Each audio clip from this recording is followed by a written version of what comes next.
The Assemblage Point.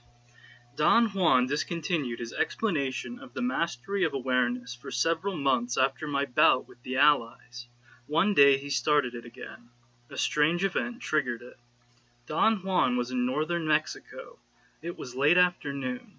I had just arrived at the house he kept there, and he immediately had me shift into heightened awareness. And I had instantly remembered that Don Juan always comes back to Sonora as a means of renewal. He had explained that a Nahuel, being a leader who has tremendous responsibilities, has to have a physical point of reference, a place where an amenable confluence of energies occurs. The Sonoran Desert was such a place for him. On entering into heightened awareness, I had noticed that there was another person hiding in the semi-darkness inside the house. I asked Don Juan if Gennaro was with him. He replied that he was alone, that what I had noticed was one of his allies, the one that guarded the house. Don Juan then made a strange gesture. He contorted his face as if he were surprised or terrified, and instantly the frightening shape of a strange man appeared at the door of the room where we were. The presence of the strange man scared me so much that I actually felt dizzy, and before I could recuperate from my fright, the man lurched at me with a chilling ferocity. As he grabbed my forearms, I felt a jolt of something quite like a discharge of an electric current. I was speechless, caught in a terror I could not dispel. Don Juan was smiling at me. I mumbled and groaned, trying to voice a plea for help, while I felt an even greater jolt. The man tightened his grip and tried to throw me backward on the ground. Don Juan, with no hurry in his voice, urged me to pull myself together and not fight my fear, but roll with it. Be afraid without being terrified, he said. Don Juan came to my side and without intervening in my struggle, whispered in my ear that I should put all my concentration on the midpoint of my body. Over the years, he had insisted that I measure my body to the 100th of an inch and establish its exact midpoint, lengthwise as well as in width. He had always said that such a point is a true center of energy in all of us. As soon as I had focused my attention on the midpoint, the man let go of me. At that instant I became aware that what I had thought was a human being was something that only looked like one. The moment it lost its human shape to me, the ally became an amorphous blob of opaque light. It moved away. I went after it, moved by a great force that made me follow that opaque light. Don Juan stopped me. He gently walked me to the porch of his house and made me sit down on a sturdy crate he used as a bench. I was terribly disturbed by the experience, but even more disturbed by the fact that my paralyzing fear had disappeared so fast and so completely.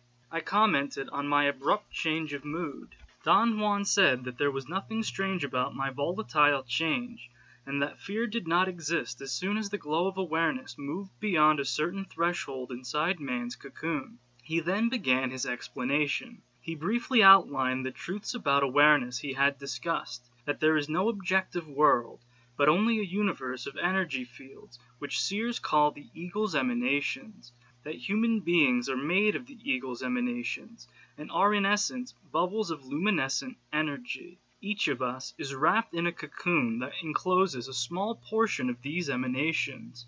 That awareness is achieved by the constant pressure that the emanations outside our cocoons, which are called emanations at large, exert on those inside our cocoons. That awareness gives rise to perception, which happens when the emanations inside our cocoons align themselves with the corresponding emanations at large. The next truth is that perception takes place, he went on, because there is in each of us an agent called the assemblage point that selects internal and external emanations for alignment. The particular alignment that we perceive as the world is the product of the specific spot where our assemblage point is located on our cocoon. He repeated this several times, allowing me time to grasp it. Then he said that in order to corroborate the truths about awareness, I needed energy. I've mentioned to you, he continued, that dealing with petty tyrants helps seers accomplish a sophisticated maneuver That maneuver is to move their assemblage points. He said that for me to have perceived an ally meant that I had moved my assemblage point away from its customary position. In other words, my glow of awareness had moved beyond a certain threshold, also erasing my fear. And all this had happened because I had enough surplus energy. Later that night, after we had returned from a trip into the surrounding mountains, which had been part of his teachings for the right side, Don Juan had me shift again into heightened awareness, and then continued his explanation. He told me that in order to discuss the nature of the assemblage point, he had to start with a discussion of the first attention. He said that the new seers looked into the unnoticed ways in which the first attention functions, and as they tried to explain them to others, they devised an order for the truths about awareness. He assured me that not every seer is given to explaining. For instance, his benefactor, the Nahuel Julian, could not have cared less about explanations, but the Nahuel Julian's benefactor, the Nahuel Elias, whom Don Juan was fortunate enough to meet, did care. Between the Nahuel Elias's detailed, lengthy explanations, the Nahuel Julian's scanty ones, and his own personal seeing, Don Juan came to understand and to corroborate those truths. Don Juan explained that in order for our first attention to bring into focus the world that we perceive, it has to emphasize certain emanations selected from the narrow band of emanations where man's awareness is located. The discarded emanations are still within our reach, but remain dormant, unknown to us for the duration of our lives. The new seers called the emphasized emanations the right side, normal awareness, the tonal, this world, the known, the first attention. The average man calls it reality, rationality, common sense. The emphasized emanations compose a large portion of man's band of awareness, but a very small piece of the total spectrum of emanations present inside the cocoon of man. The disregarded emanations within man's band are thought of as a sort of preamble to the unknown proper consisting of the bulk of emanations which are not part of the human band and which are never emphasized. Seers call them the left side awareness, the Nahuel, the other world, the unknown, the second attention. This process of emphasizing certain emanations, Don Juan went on, was discovered and practiced by the old seers. They realized that a Nahuel man or a Nahuel woman, by the fact that they have extra strength, can push the emphasis away from the usual emanations and make it shift to neighboring ones. The push is known as the Nahuel's blow. Don Juan said that the shift was utilized by the old seers in practical ways to keep their apprentices in bondage. With that blow they made their apprentices enter into a state of heightened, keenest, most impressionable awareness. While they were helplessly pliable, the old seers taught them aberrant techniques that made the apprentices into sinister men, just like their teachers. The new seers employ the same technique, but instead of using it for sordid purposes, they use it to guide their apprentices to learn about man's possibilities. Don Juan explained that the Nahuel's blow has to be delivered on a precise spot on the assemblage point, which varies minutely from person to person. Also, the blow has to be delivered by a Nahuel who sees. He assured me that it is equally useless to have the strength of a Nahuel and not see, as it is to see and not have the strength of a Nahuel. In either case, the results are just blows. A seer could strike on the precise spot over and over without the strength to move awareness, and a non-seeing Nahuel would not be able to strike the precise spot. He also said that the old seers discovered that the assemblage point is not in the physical body, but in the luminous shell, in the cocoon itself. The Nahuel identifies that spot by its intense luminosity and pushes it rather than striking it. The force of the push creates a dent in the cocoon, and it is felt like a blow to the right shoulder blade, a blow that knocks all the air out of the lungs. Are there different types of dents, I asked. There are only two types, he responded. One is a concavity and the other is a crevice. Each has a distinct effect. The concavity is a temporary feature and produces a temporary shift, but the crevice is a profound and permanent feature of the cocoon and produces a permanent shift. He explained that usually a luminous cocoon hardened by self-reflection is not affected at all by the Nahuels below. Sometimes, however, the cocoon of man is very pliable, and the smallest force creates a bowl-like dent, ranging in size from a small depression to one that is a third the size of the total cocoon, or it creates a crevice that may run across the width of the egg-like shell, or along its length, making the cocoon look as if it had curled in on itself. Some luminous shells, after being dented, go back to their original shape instantly. Others remain dented for hours or even days at a time, but they never revert back by themselves. Still others get a firm, impervious dent that requires another blow from the Nahuel on a bordering area to restore the original shape of the luminous cocoon. And a few never lose their indentation once they get it. No matter how many blows they get from a Nahuel, they never revert back to their egg-like shapes. Don Juan further said that the dent acts on the first attention by displacing the glow of awareness. The dent presses the emanations inside the luminous shell, and the seers witness how the first attention shifts its emphasis under the force of that pressure. The dent, by displacing the eagle's emanations inside the cocoon, makes the glow of awareness fall on other emanations from areas that are ordinarily inaccessible to the first attention. I asked him if the glow of awareness is seen only on the surface of the luminous cocoon. He did not answer me right away. He seemed to immerse himself in thought. After perhaps 10 minutes he answered my question. He said that normally the glow of awareness is seen on the surface of the cocoon of all sentient beings. After man develops attention, however, the glow of awareness acquires depth. In other words, it is transmitted from the surface of the cocoon to quite a number of emanations inside the cocoon.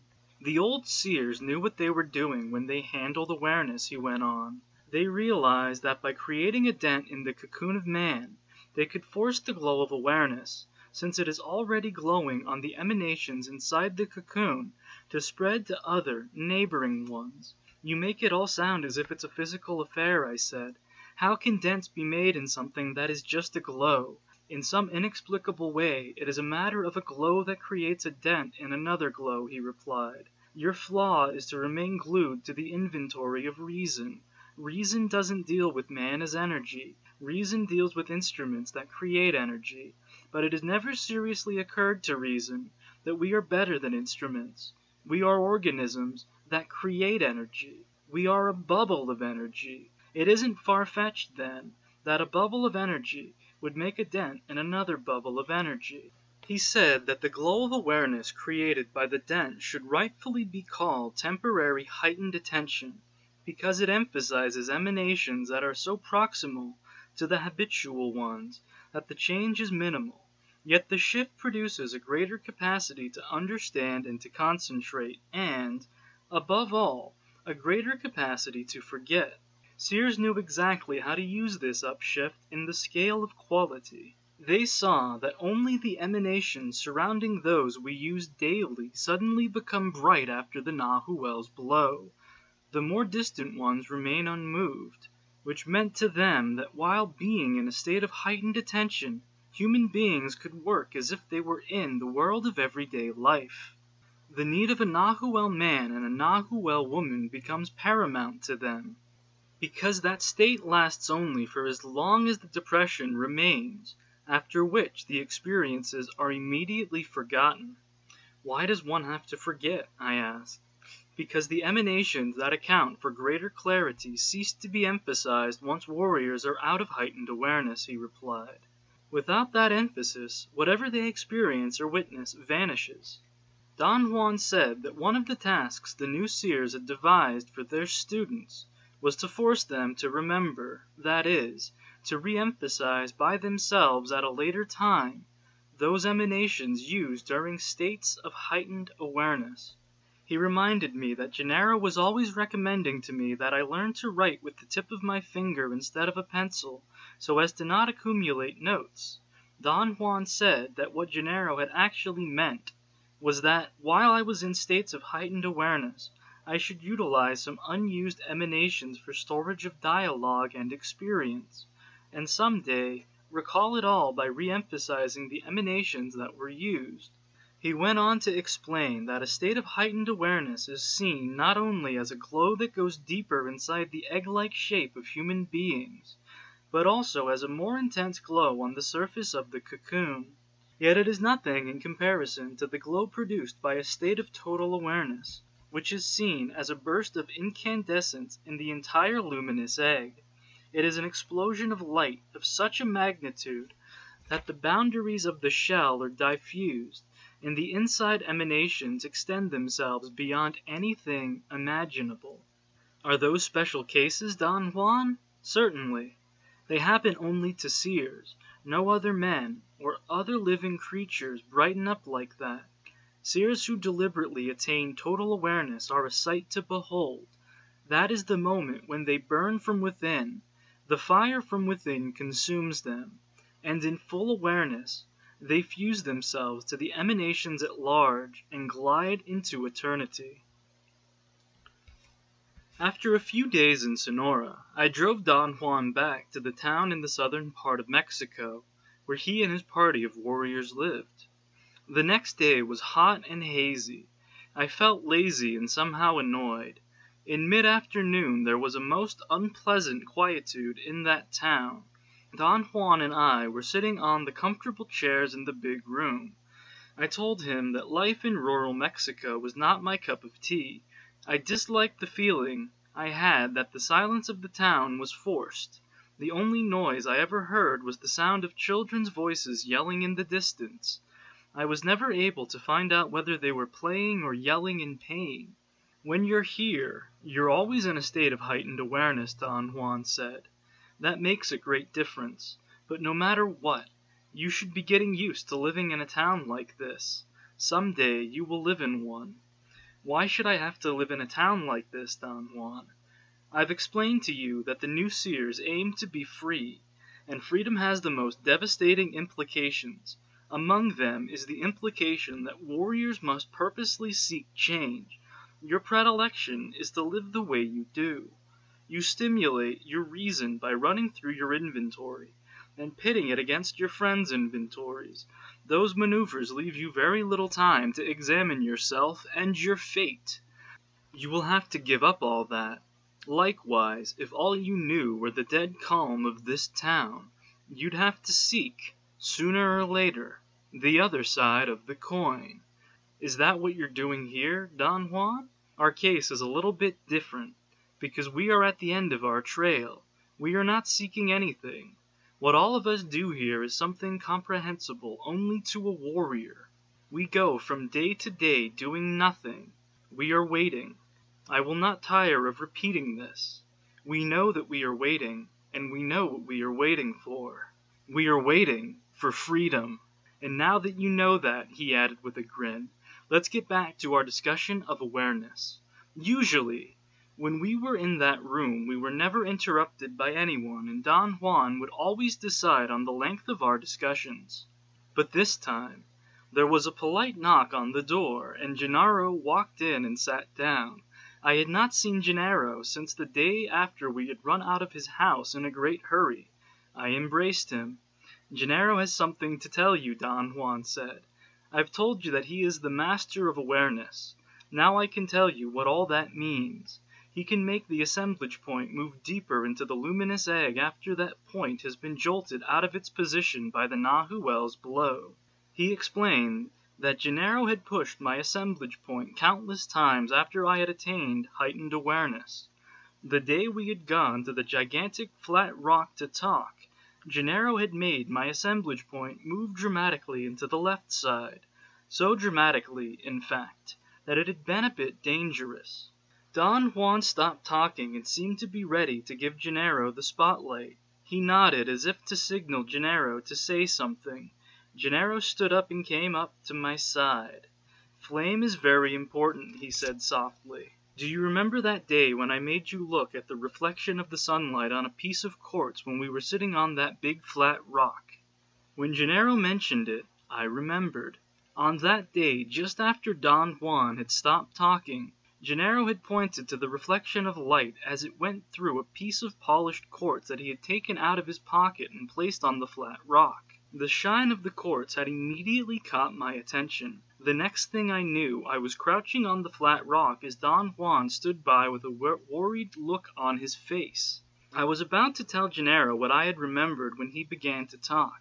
He put his mouth to my ear and pointed to one of the 2 gasoline lamps in the room. "Look at the flame," he said. "There is no heat in it. It's pure flame. Pure flame can take you to the depths of the unknown." As he talked, I began to feel a strange pressure. It was a physical heaviness. My ears were buzzing. My eyes teared to the point that I could hardly make out the shape of the furniture. My vision seemed to be totally out of focus. Although my eyes were open, I could not see the intense light of the gasoline lamps.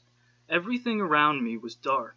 There were streaks of chartreuse phosphorescence that illuminated dark, moving clouds. Then, as abruptly as it had faded away, my eyesight returned. I could not make out where I was. I seemed to be floating like a balloon. I was alone. I had a pang of terror, and my reason rushed in to construct an explanation that made sense to me at that moment. Gennaro had hypnotized me, using the flame of the gasoline lamp. I felt almost satisfied. I quietly floated, trying not to worry. I thought that a way to avoid worrying was to concentrate on the stages that I would have to go through to wake up. The first thing I noticed was that I was not myself. I could not really look at anything because I had nothing to look with. When I tried to examine my body, I realized that I could only be aware, and yet it was as if I were looking down into infinite space. There were portentous clouds of brilliant light and masses of blackness. Both were in motion. I clearly saw a ripple of amber glow that was coming at me, like an enormous slow ocean wave. I knew then that I was like a buoy floating in space and that the wave was going to overtake me and carry me. I accepted it as unavoidable, but just before it hit me, something thoroughly unexpected happened. A wind blew me out of the wave's path. The force of that wind carried me with tremendous speed. I went through an immense tunnel of intense colored lights. My vision blurred completely, and then I felt that I was waking up, that I had been having a dream, a hypnotic dream brought about by Gennaro. In the next instant, I was back in the room with Don Juan and Gennaro. I slept most of the following day. In the late afternoon, Don Juan and I again sat down to talk. Gennaro had been with me earlier, but had refused to comment on my experience. "Gennaro again pushed your assemblage point last night," Don Juan said, "but perhaps the shove was too forceful." I eagerly told Don Juan the content of my vision. He smiled, obviously bored. "Your assemblage point moved away from its normal position," he said, "and that made you perceive emanations that are not ordinarily perceived. Sounds like nothing, doesn't it? And yet it is a supreme accomplishment that the new seers strive to elucidate." He explained that human beings repeatedly choose the same emanations for perceiving because of 2 reasons. First, and most important, because we have been taught that those emanations are perceivable, and second, because our assemblage points select and prepare those emanations for being used. "Every living being has an assemblage point," he went on, "which selects emanations for emphasis. Seers can see whether sentient beings share the same view of the world, by seeing if the emanations their assemblage points have selected are the same." He affirmed that one of the most important breakthroughs for the new seers was to find that the spot where the point is located on the cocoon of all living creatures is not a permanent feature, but is established on that specific spot by habit.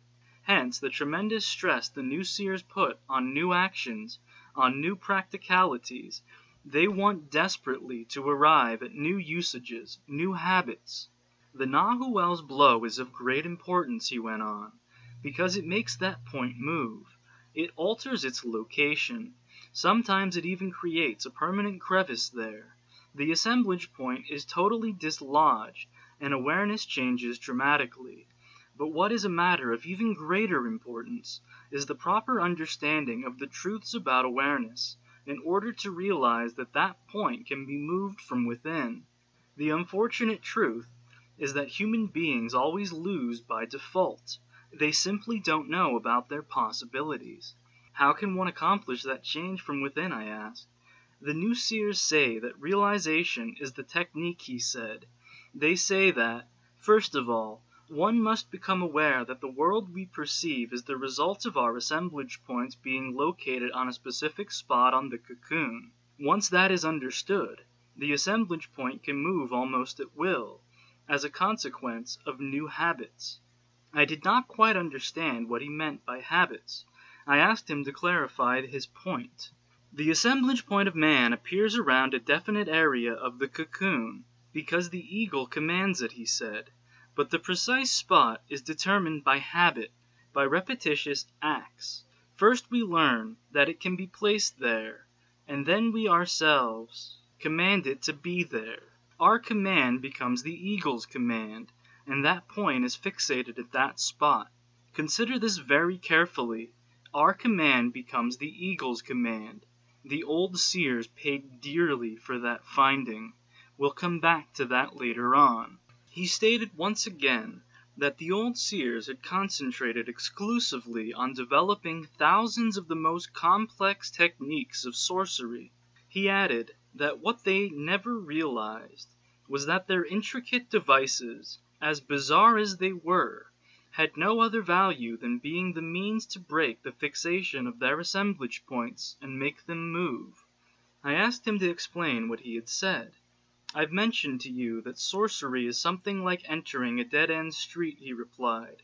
"What I meant was that sorcery practices have no intrinsic value. Their worth is indirect, for their real function is to make the assemblage point shift by making the first attention release its control on that point." The new seers realized the true role those sorcery practices played, and decided to go directly into the process of making their assemblage point shift, avoiding all the other nonsense of rituals and incantations. Yet, rituals and incantations are indeed necessary at one time in every warrior's life. I personally have initiated you in all kinds of sorcery procedures, but only for purposes of luring your first attention away from the power of self-absorption, which keeps your assemblage point rigidly fixed. He added that the obsessive entanglement of the first attention in self-absorption or reason is a powerful binding force, and that ritual behavior, because it is repetitive, forces the first attention to free some energy from watching the inventory, as a consequence of which the assemblage point loses its rigidity. "What happens to the persons whose assemblage point loses rigidity?" I asked. "If they're not warriors, they think they're losing their minds," he said, smiling, "just as you thought you were going crazy at one time. If they're warriors, they know they've gone crazy, but they patiently wait. You see, to be healthy and sane means that the assemblage point is immovable. When it shifts, it literally means that one is deranged." He said that two options are open to warriors whose assemblage points have shifted. One is to acknowledge being ill and to behave in deranged ways, reacting emotionally to the strange worlds that their shifts force them to witness. The other is to remain impassive, untouched, knowing that the assemblage point always returns to its original position. "What if the assemblage point doesn't return to its original position?" I asked. "Then those people are lost," he said. "They are either incurably crazy, because their assemblage points could never assemble the world as we know it, or they are peerless seers who have begun their movement toward the unknown." What determines whether it is one or the other? Energy, impeccability. Impeccable warriors don't lose their marbles. They remain untouched. I've said to you many times that impeccable warriors may see horrifying worlds, and yet the next moment they are telling a joke, laughing with their friends or with strangers. I said to him Then, what I had told him many times before, that what made me think I was ill was a series of disruptive sensorial experiences that I had had as after effects of ingesting hallucinogenic plants. I went through states of total space and time discordance, very annoying lapses of mental concentration, actual visions or hallucinations of places and people I would be staring at, as if they really existed. I could not help thinking that I was losing my mind. By all ordinary measures, you were indeed losing your mind, he said. But in the seer's view, if you had lost it, you wouldn't have lost much. The mind, for a seer, is nothing but the self-reflection of the inventory of man. If you lose that self-reflection, but don't lose your underpinnings, you actually live an infinitely stronger life than if you had kept it. He remarked that my flaw was my emotional reaction, which prevented me from realizing that the oddity of my sensorial experiences was determined by the depth to which my assemblage point had moved into man's band of emanations. I told him that I couldn't understand what he was explaining, because the configuration that he had called man's band of emanations was something incomprehensible to me. I had pictured it to be like a ribbon placed on the surface of a ball.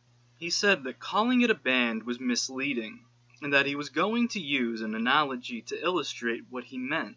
He explained that the luminous shape of man is like a ball of jack cheese with a thick disk of darker cheese injected into it. He looked at me and chuckled. He knew that I did not like cheese.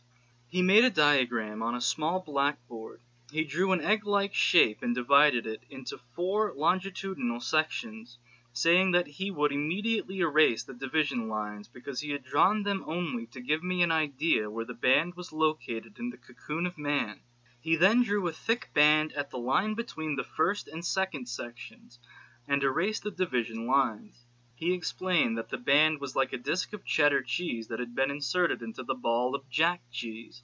Now, if that ball of jack cheese were transparent, he went on, you would have the perfect replica of man's cocoon. The cheddar cheese goes all the way inside the ball of jack cheese. It's a disc that goes from the surface on one side to the surface on the other side. The assemblage point of man is located high up, 3/4 of the way toward the top of the egg on the surface of the cocoon. When a Nahuel presses on that point of intense luminosity, the point moves into the disc of cheddar cheese. Heightened awareness comes about when the intense glow of the assemblage point lights up dormant emanations way inside the disc of cheddar cheese. To see the glow of the assemblage point moving inside that disc gives the feeling that it is shifting toward the left on the surface of the cocoon. He repeated his analogy 3 or 4 times, but I did not understand it, and he had to explain it further. He said that the transparency of the luminous egg creates the impression of a movement toward the left, when in fact every movement of the assemblage point is in depth, into the center of the luminous egg, along the thickness of man's band. I remarked that what he was saying made it sound as if seers would be using their eyes when they see the assemblage point move. Man is not the unknowable, he said. Man's luminosity can be seen, almost as if one were using the eyes alone. He further explained that the old seers had seen the movement of the assemblage point, but it never occurred to them that it was a movement in depth. Instead, they followed their seeing and coined the phrase shift to the left, which the new seers retained, although they knew that it was erroneous to call it a shift to the left. He also said that in the course of my activity with him, he had made my assemblage point move countless times, as was the case at that very moment. Since the shift of the assemblage point was always in depth, I had never lost my sense of identity, in spite of the fact that I was always using emanations I had never used before. When the Nahuel pushes that point, he went on, the point ends up any which way along man's band, but it absolutely doesn't matter where, because wherever it ends up is always virgin ground. The grand test that the new seers develop for their warrior apprentices is to retrace the journey that their assemblage points took under the influence of the Nahuel. This retracing, when it is completed, is called regaining the totality of oneself. He went on to say that the contention of the new seers is that in the course of our growth, once the glow of awareness focuses on man's band of emanations and selects some of them for emphasis, it enters a vicious circle. The more it emphasizes certain emanations, the more stable the assemblage point gets to be. This is equivalent to saying that our command becomes the eagle's command. It goes without saying that when our awareness develops into first attention, the command is so strong that to break that circle and make the assemblage point shift is a genuine triumph. Don Juan said that the assemblage point is also responsible for making the first attention perceive in terms of clusters. An example of a cluster of emanations that receive emphasis together is the human body as we perceive it. Another part of our total being, our luminous cocoon, never receives emphasis and is relegated to oblivion. For the effect of the assemblage point is not only to make us perceive clusters of emanations, but also to make us disregard emanations. When I pressed hard for an explanation of clustering, he replied that the assemblage point radiates a glow that groups together bundles of encased emanations. These bundles then become aligned, as bundles, with the emanations at large. Clustering is carried out even when seers deal with the emanations that are never used. Whenever they are emphasized, we perceive them just as we perceive the clusters of the first attention. One of the greatest moments the new seers had, he continued, was when they found out that the unknown is merely the emanations discarded by the first attention. It's a huge affair, but an affair, mind you, where clustering can be done. The unknowable, on the other hand, is an eternity where our assemblage point has no way of clustering anything.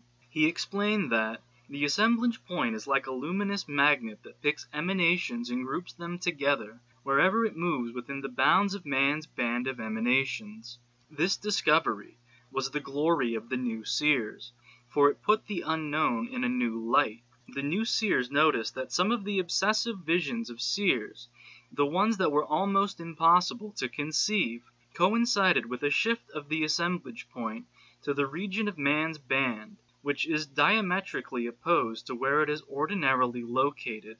Those were visions of the dark side of man, he asserted. Why do you call it the dark side of man? I asked. Because it is somber and foreboding, he said. It's not only the unknown, but the who cares to know it. How about the emanations that are inside the cocoon but out of bounds of man's band, I asked. Can they be perceived? Yes, but in really indescribable ways, he said. They're not the human unknown, as is the case with the unused emanations in the band of man, but the nearly immeasurable unknown, where human traits do not figure at all. It is really an area of such an overpowering vastness that the best seers would be hard put to describe it. I insisted once more that it seemed to me that the mystery is obviously within us. The mystery is outside us, he said. Inside us we have only emanations trying to break the cocoon, and this fact aberrates us, one way or another, whether we're average men or warriors. Only the new seers get around this. They struggle to see, and by means of the shift of their assemblage points, they get to realize that the mystery is perceiving, not so much what we perceive, but what makes us perceive. I've mentioned to you that the new seers believe that our senses are capable of detecting anything. They believe this because they see that the position of the assemblage point is what dictates what our senses perceive. If the assemblage point aligns with emanations inside the cocoon in a position different from its normal one, the human senses perceive in inconceivable ways.